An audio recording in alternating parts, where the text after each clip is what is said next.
Hey there, welcome to the channel. Today I will be doing another chapter analysis on my original story Caught in Your Embrace, which details the married life between the city's best cop Evelyn and its most notorious gang leader Vivian. I highly recommend checking out the previous chapters before this in order to have better context on what is happening. But if you already have, well then, let's get into it. Okay, so this week is actually a relatively simple chapter despite its length because it's going to be part one of maybe three chapters. So this is actually a relatively simple one and therefore not much analysis is actually needed, but I will be giving one nonetheless. So if you've read my previous chapters before or you've seen my previous videos, you know I like to start off with bold statements. And in this case, it was Vivian was quite frankly being oppressed. It's a good idea to start having a big hook within your chapters, especially if you're doing stories similar to mine where it's more episodic than anything and there's not really a clear flow of time. Obviously, I have a chronological order, but you don't really know the exact placements unless it's on one of the special days where you know roughly where it is. Obviously, I continue to have a few more fun add-ons to the addition of the world, and in this case I do one that I believe to be quite humorous, which is that Vivian not being on the city's streets has caused its crime rate to go down 30%, which it's quite impressive for a single individual. Now, in the previous chapters, I've had Vivian be sitting down, not doing much crime exactly recently, so it was about time that I actually focused and honed in on the premise of the story, which is the fact that that Vivian is a criminal and that Evelyn is a cop.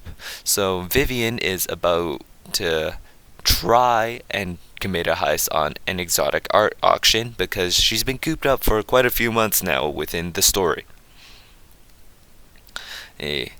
Most of this chapter is consistent of just a bunch of back and forth between the two, and what I really wanted to focus on this time was making more natural dialogue.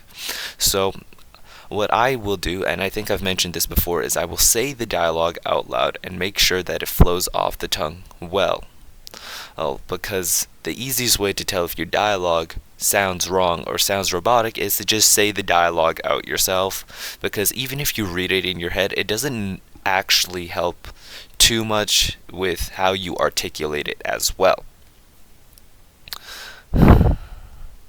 Now, realistically, I don't have much other than that to say, but there is a few more things that will be very important later. I do try and characterize things with their back and forth, and I've never explicitly stated some of their qualities, or at least I hope I haven't.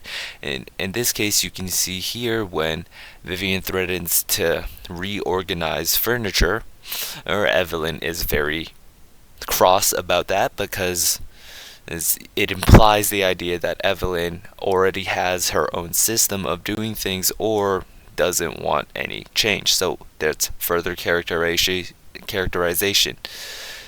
In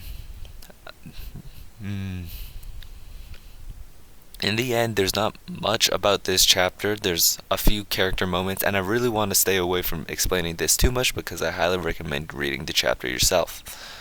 But there is a few more characterization, and you guys can expect to see a few new characters introduced. I know I haven't added many characters as of late, but the cast will continue to expand, and as more time goes on, you can expect to see maybe about 5 or 6 reoccurring characters. And that's it for this chapter analysis. It's a lot shorter, it's not as in-depth, but I hope you enjoyed nonetheless. And remember to like and subscribe if you enjoyed, check out my other videos, or read Caught in Your Embrace yourself with the link in the description. And have a wonderful day. See you whenever I write the next chapter. Goodbye.